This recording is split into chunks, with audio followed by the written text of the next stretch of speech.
Here we go, another Atheist Sunday School. And this one we have a little bit more left in the pamphlet thingies, unfortunately.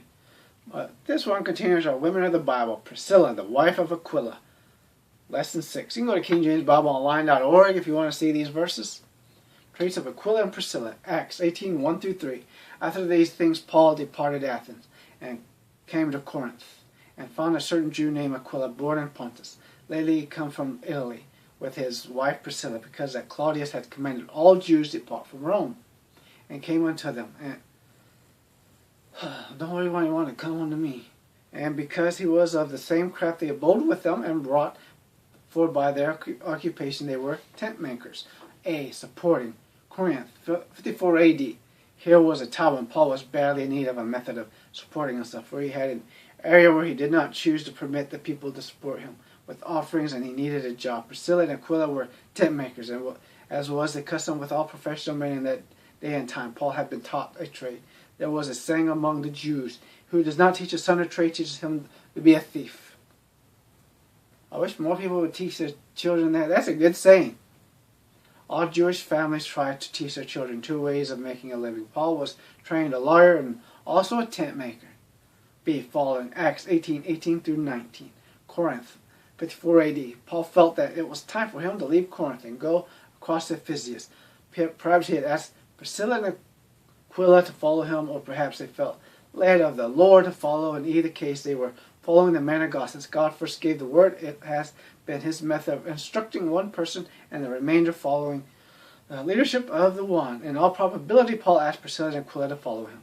Teaching. Acts 18:26. Ephesians 54 A.D. Priscilla and Aquila had gone to the synagogue to hear a visiting speaker, for they had heard of his eloquence. They came to be taught by him. They found that there was something lacking in what he was teaching. They had the opportunity to give new information to one who needed some assistance in teaching people. Protecting Rome, 60 A.D. Paul writes commending those who had been helpers, those who had been a blessing to him. Romans 16, there are 26 people mentioned who were helpers. Paul begins the list with the great Priscilla and Aquila, and then says, who have for my life laid down their own necks. There are many people who perhaps would lay down their lives for Jesus. But how many people would be willing to lay down their lives for another human being? Not me. What a tremendous example of Christian fidelity, of real Christian friendship, of deep respect and love from one person to a preacher of the gospel. Considering how nasty and horrible people are, who would give their lives for another human being? They're not worth it. I'm sorry, I know how that comes all across, but seriously. Remember Timothy, 2 Timothy 4:19, Ephesians 6 AD. 2 Timothy 4 is the last writing that we have from Paul, who well knew that he was going to die. 2 Timothy 4:6 says, for I am now ready to be offered, and the time of my departure is at hand. He writes in 4:16 and says, salute Priscilla and Aquila. How touching was it for the old man of God, knowing that it was time for him to go to be with the Lord, to take this moment and give greetings to some people he remembered as having helped him.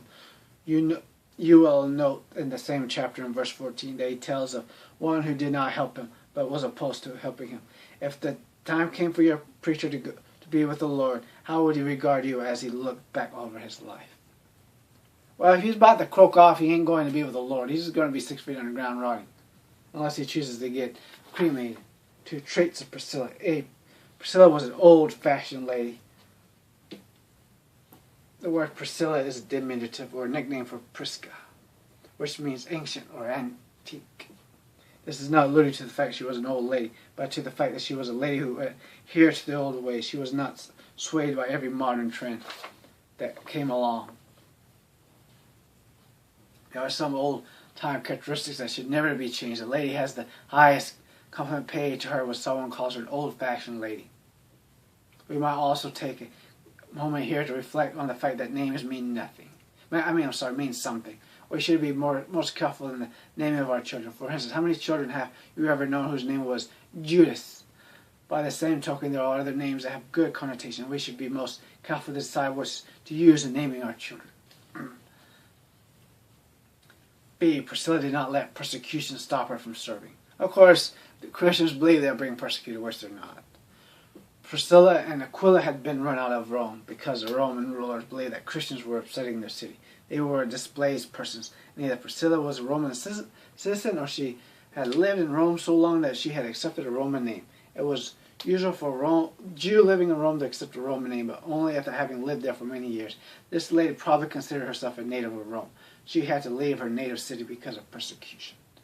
Yet when the time came for her to suffer other persecution, as in Ephesus, as Paul mentions in Romans 16, she was willing to lay down her neck once again. When Paul met her in Corinth, it would have been very easy for her to have refused to accept him into her household, for she did not want to be mixed up with controversy once again, yet she was willing to accept him.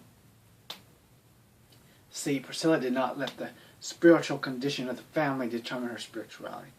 Priscilla is never mentioned apart from her husband, and yet you will notice in Scripture, for today's lesson, that sometime it is Aquila and Priscilla, but more often it is Priscilla and Aquila. Most commentators believe that she was the more spiritual of the two. Yet everywhere she went, he also went. She was a lady who knew more than her husband, but did not tell him all the time that she knew more. Yes, she was subservient and basically beneath him. She served the Lord no matter what his spiritual condition was. We dare not let anybody else determine our spirituality. Indeed, she had church in her home wherever she lived. Wherever she lived. If you were asked today to have a church service in your home next Sunday, what would you have to do before you could have a service? What would you have to do before you were willing to invite a group of Christians into your home? Of course, during this time in history, the local church movement was growing, but not quite as accessible as it is today. It would be quiet if ladies today went to other ladies, new Christians, and helped encourage them in their growth. She knew how to be gracious and considerate in her efforts to help others. Note that in Acts 18:26, she knew that Apollos needed some assistance. It would have been so easy to have gone to others and have said, "This fellow is making mistakes in his ministry."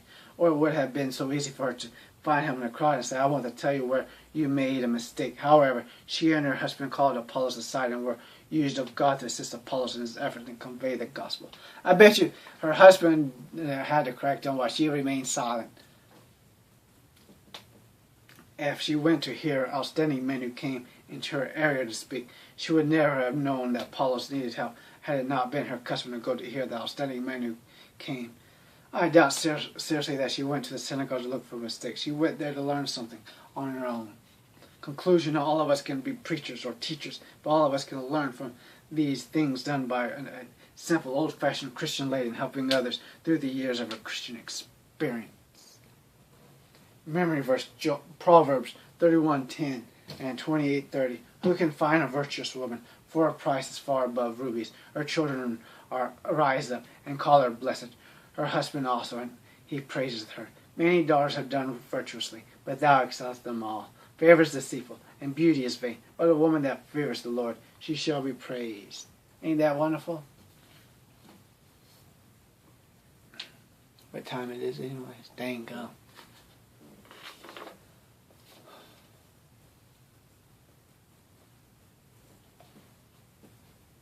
One second. Yeah, I mentioned this in another video, but I really recommend you get this, Foundational Falsehoods of Creationism by Aaron Ra. It's pretty good. He goes through all the major complaints, and basically he destroys them all. This is a very good book. You would read a lot. And this is what the man looks like if you've never heard of Aaron Ra. Foundational Falsehoods of Creation. You get this at Amazon or your local bookstore. And of course this, Astronomy in Minutes, The Night Sky Explained in an Instant by Giles Sparrow, is also pretty good. These are actually pretty good. It gives you little quick tidbits. I can't really show you everything obviously, but it's pretty good. If you want to understand astronomy, this is a very good book. It gives you the basics though. I mean, not the, like basics, but it's easy to understand, easy to read, it's quick. And of course, I do highly recommend, if you can get these to stick on your windshield, I highly recommend these dash cams. The way these people drive, I mean, if you drive every day, especially on the highway and stuff, you see how people drive. You need these. It would be nice if cars came with these, because these are hard to keep on your windshield. I don't know why they're so difficult. I don't know how people I see people with, you know, things on their windshield, you know, like the, you know, map stuff and all these things, you know. How do they keep on the windshield? I don't know. Maybe just I'm too stupid. Who knows? Oh well. That's it. Bye.